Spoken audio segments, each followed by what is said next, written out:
Hey everyone, I'm taking you on my walk today. Just thought I would put up a video about the hair analysis that I did, that I keep mentioning in my other videos. If you're interested in doing one, let me know. I'll put my details in the description. But it was a little bit expensive, but it's been quite amazing because there's tests that doctors can't do, or well, they can do them, but the stringency of them isn't kind of high enough to detect things that could be going on in your body. So basically you have to give a hair sample. So you cut hair from your scalp quite close to your scalp because they want the most recent hair, and they test it for toxins and vitamins and nutrients and minerals, and then they give you some feedback about why you might be feeling the way you're feeling, and how you can kind of improve that. So I have been feeling fatigued and burnt out probably for like at least 6 months, but I also suffer from chronic pain, and it's really hard to know kind of day to day and month to month how much of any way that I'm feeling is related to that or something else. So I started seeing a therapist who said, look, go get this hair analysis done if you want to, and we'll just see what we find. And what we found was my toxicity levels were really low, which is great. I'm going to be 40 this year, and apparently people who are in their 40s typically have been exposed to some things, some toxins, more than other generations, because of understanding or exposure, particularly if they live in the city. For example, you're exposed to like petrol and other airborne type toxins. But mine's really low, which is really great. So I don't have to worry about that. And what that means is that there's nothing kind of playing around in my system that I didn't realize I was exposing myself to. Then they had a look at the minerals, and what's interesting is that I would have thought that the minerals that I need for pain management would be really low, because I struggle with pain all the time. But what I found is that those were actually really high. So what it means is the things that I'm doing to try to help manage pain are actually, that's working, that's going well. The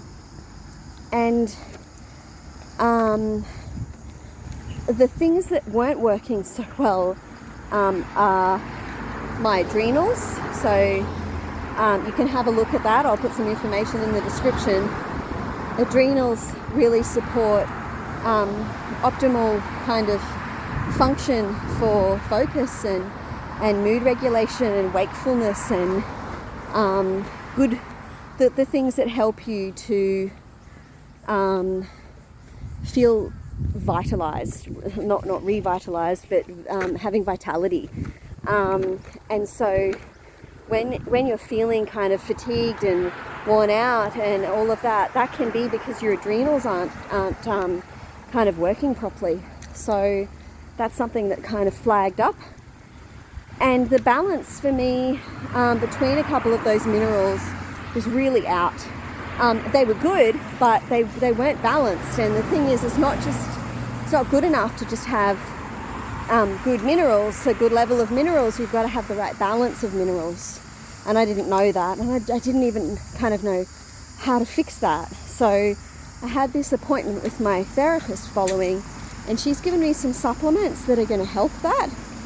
And I've taken them for over a week now, and I am feeling better. Unfortunately, it comes paired with 75 soft, so I'm also exercising more, which is a boost to endorphins. And I'm also kind of, part of that is prioritizing me, because I have a tendency to be really, really good at doing stuff for other people and not so good at making sure that I'm okay. Or the things that make me okay, like I love teaching music, for example, I kind of write those off as, well, that's for me, so I should be doing something else, and that should is where I really struggle. Not great when I use the word should for myself. So I put a lot of pressure on myself, and I commit to things, and once I'm committed, I'm there for you, and I'm doing the thing that I said I was going to do, but that doesn't mean it's good, you know? It doesn't mean it's good for me, because I'm kind of pulling myself in lots of different directions. And that's where I really struggle, even with balance in my actual life. So I struggle with work-life balance. I tend to want to overwork. I struggle with enjoying an extracurricular activity just for enjoyment instead of trying to be really, really good at it, you know? So what I'm trying to do now is listen to what my therapist has said and what this report says, and then really try to find things that I'm enjoying that have nothing to do with being good at them or making money or whatever. So this report, the report said that I needed to look at my diet. It would help my metabolism. My metabolism was classed as slow, which I find quite interesting, because I've always thought that if your metabolism was slow, it meant that you were a bigger person.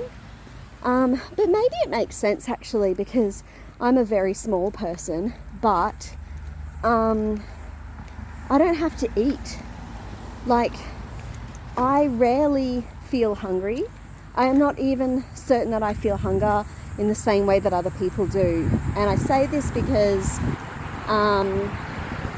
there's some people in my life who have helped me understand more about autism and ADHD, and those therapists have been really clear that interoception, which is the feelings that you have inside your body that tell you things like I'm hungry, or I need to go to the toilet, or I'm thirsty, or whatever, some people don't feel that as much as other people. And it really made me realize that people kind of get to a point and they're like, oh my God, I'm starving. And I'm like, oh yeah, I guess I should eat. You know, I can kind of go almost all day without feeling whatever that feeling is. But I believe I felt it when I was pregnant. But apart from that, I don't really feel it. I feel faint. I feel like not great. I feel like I need energy, but I don't feel that real hungry feeling. So that was one thing, was working to kind of change that metabolism by improving the frequency of my meals, having certain things in my meals. So it would be prioritizing protein, reducing refined carbs, cutting out sugar totally, reducing dairy to once every third or fourth day, reducing fats, the bad fats, not the good fats. So that's been what I've kind of been doing for the last week or so. And I have to say I have been feeling better, but like I say, I've kind of done a lot of things to work on my health, and it's hard to know what's the thing that's making me feel better. But that diet, I thought would be really hard. And sometimes it is, right? And I guess that's where I need to work on that flexibility. I'm not great with that. But it means that tomorrow when my family goes out for lunch at a certain place, because we have food allergies in our family, it means that I'm going to eat there. I'm not going to be like, no, they don't sell salads, so I'm not having any. No, I'm still going to eat there. And I am going to expose myself to carbs and fats and things that are on that list that I'm supposed to avoid. But if I try to avoid those things for the rest of the time, then that's got to be doing me some good. And I believe that it is, because I'm feeling more energized, I am feeling vitalized. So that's been challenging in a lot of ways because I'm trying to get in certain foods that I haven't really eaten before and get out certain foods that I have eaten and that I can tend to go to when I'm stressed or bored. But I'm giving it a red hot go. The other thing is the therapist has given me these supplements that I mentioned. They're not terrible.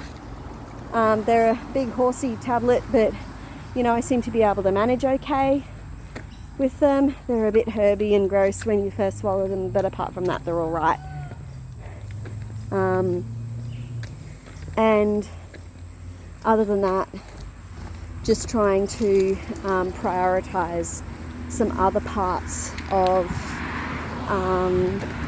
my life where I get to rest. I'm not good at that.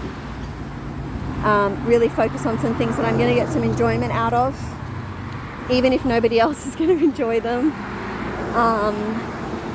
And yeah, just keep on with my 75 soft journey, which I'm 15 days into, and see what happens with my body in 60 days.